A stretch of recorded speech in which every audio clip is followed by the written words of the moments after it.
If we can see the first part, which is that the ego is purely fictitious, that it is a symbol or image of oneself, plus a sensation of muscular strain occasioned by trying to make this symbol an effective agent to control emotion, to concentrate, to direct the nervous operations of the organism. Then immediately it is clear that what we have called ourselves, what we have thought of as ourselves, isn't able to do anything at all. There follows this kind of silence, in which there is nothing to do except watch what happens. But what is happening is watching itself. There is nobody apart from it watching it. And so we get into the state of meditation. So then the next problem that arises is, well, what about all the other illusions? Although they are somehow integrated and centered upon the illusion of ego, nevertheless, the whole value system of what is important, what is not important, what is good, what is bad, what is pleasant, what is painful, has to be called in question. Not in order to destroy the whole value system, but in order to see it for what it is. And that's where we will object and say, well, surely that's a colossally difficult task, because we are so long habituated to it. And we have been taught to believe that the longer we have been habituated to something, the more difficult it is to change it. That is true if you believe it. And if you don't, it isn't.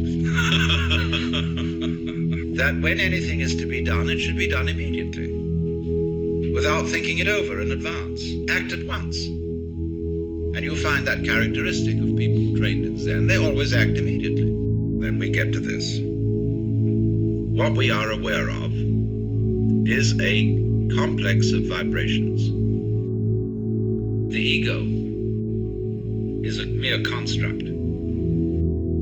So can you get back again to recollecting from childhood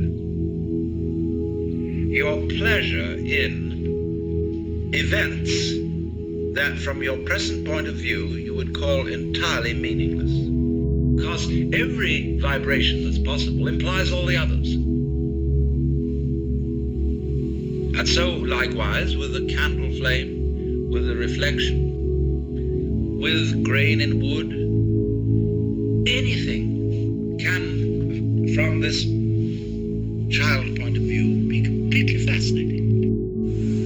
Nirvana means in Sanskrit, blow out. That is, exhale the breath. The opposite, desire, is to breathe in. Now, if you breathe in and hold it, you lose your breath. But if you breathe out, it comes back to you. So the principle here is, if you want life, don't cling to it. Let go. But the problem is, if I desire not to desire, is that not already desire? How can I desire not to desire? How can I surrender myself when myself is precisely an urge to hold on, to cling to life, to continue to survive? I can see rationally that by clinging to myself, I may strangle myself. It's here like the air. All you have to do is receive it. Behind the ego, there is the Atman, the inner self, the inward light, as Quakers would call it, the real self, the spirit, which is substantially identical with God. So you've got to meditate in such a way that you identify with your higher self. Now, how do you do that? Well, you start by watching all your thoughts very carefully, watching your feelings, watching your emotions, so that you begin to build up a sense of separation between the watcher and what is watched. so that you are, as it were, no longer carried away by your own stream of consciousness. You remain the witness, impassively, impartially, suspending judgment and watching it all go on. The religious game is simply a refined and highbrow version of the ordinary game. We're always finding a way to be one up. And by the most incredibly subtle means. And you say, I realize I'm always doing that.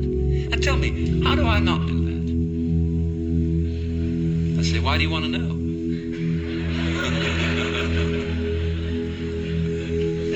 Well, I'd be better that way. Yeah, but why do you want to be better? You see, the reason you want to be better is the reason why you aren't. The ego. Kindly let me help you or you'll drown, said the monkey, putting the fish safely up a tree.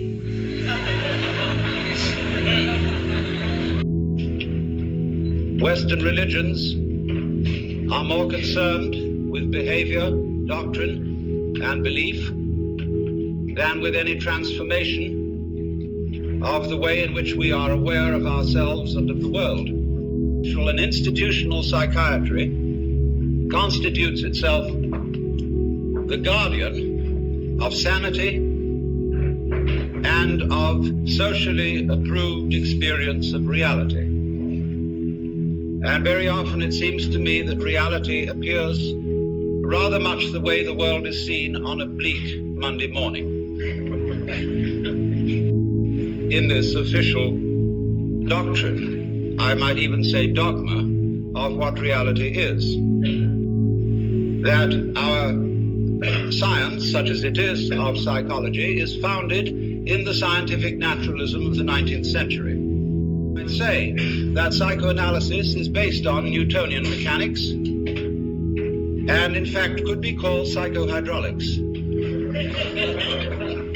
When you want to apply that image to the universe itself, to the very nature of life,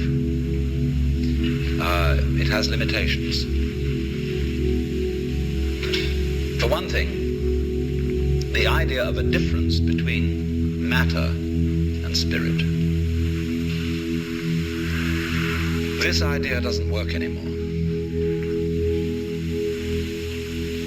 Long, long ago, physicists stopped asking the question, what is matter? They began that way. They wanted to know, what is the fundamental substance of the world? So the picture of the world in the most sophisticated physics of today is not formed stuff, potted clay, but pattern. A self-moving, self-designing pattern, a dance. The ceramic image of the world ran into trouble and changed into what I call the fully automatic model or image of the world. When I meet you, I see not just what you define yourself as, Mr. So-and-so, Miss So-and-so, Mrs. So-and-so. I see every one of you as the primordial energy of the universe coming on at me in this particular way. I know I'm that too. But we've learned to define ourselves as separate from it. And so one of what I would call a kind of a basic problem we've got to go through first is to understand that there are no such things as things. That is to say, separate things or separate events. That is only a way of talking.